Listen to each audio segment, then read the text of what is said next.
ED దగ్గర CBI దగ్గర ఎన్ని ఛార్జ్ షీట్లు ఉన్నాయి? 38 కేసులు ఉన్నాయి. సిగ్గు లేకుండా ఇందాక ఆడొచ్చి అంటాడు భారీ విషయంలో ఇలా ఉండేవాడు సొసైటీ విషయంలో ఇంకెంత క్రైమ్ చేస్తాడు అంటాడు. ఒరే సొసైటీ విషయంలో ఆల్రెడీ క్రైమ్ చేసిన ఉండే కదా తీసుకొచ్చి బాగా నెత్తిని సీఎం చేశారండి. ఆడి మీద లేని కేసు లేదు. చివరాఖరికి జనగణమన పాఠం రాదని కూడా కేసు ఉంది ఆడి మీద. ఆడి ఎఫిడవిట్ ఈ అమ్మ జీవితం మైక్రో జిరాక్స్లు తీసినా కూడా ఈ అమ్మ మేము పెట్టే స్లిప్పులు కన్నా పెద్దగా ఉంది. అది అమ్మ పెద్ద బండిల్ అది. పిహెచ్డి థీసిస్ అంత ఉంటది అది ఎఫిడవిట్. నిండా కేసులే.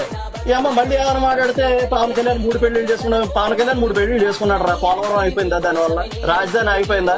3 రాజధానులు కడతానంటున్నారు కదా, కట్టండి. 3 పెళ్ళాలు వచ్చి ఆపారా 3 రాజధానులు? కట్టండి రా. నా క్యాపిటల్ ఒకటి, ఎగ్జిక్యూటివ్ క్యాపిటల్ ఒకటి, అదేంటది ఆ దిక్కుమాలి క్యాపిటల్, లెజిస్లేచర్ క్యాపిటల్ ఒకటి, 3 కడతానన్నారు కదా, కట్టండి. ఎవడాపాడు మిమ్మల్ని? పవన్ కళ్యాణ్ పెళ్లిళ్ళు ఆపాయా? దేని వల్ల ఆగింది?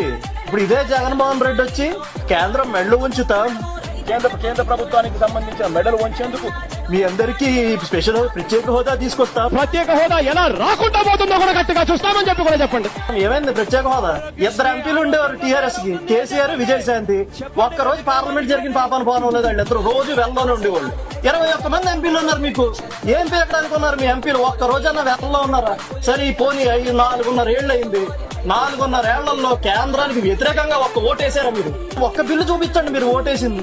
25కి 25 ఎంపీ స్థానాలు మనమే తెచ్చుకున్న తర్వాత కేంద్రంలో ఎవరు ప్రధానమంత్రి కావాలనుకున్నా కూడా వాళ్ళకి మనం చెప్పేది ఒకటే, ఎప్పుడో చేస్తాము అంటే ఏమేమి నమ్మం.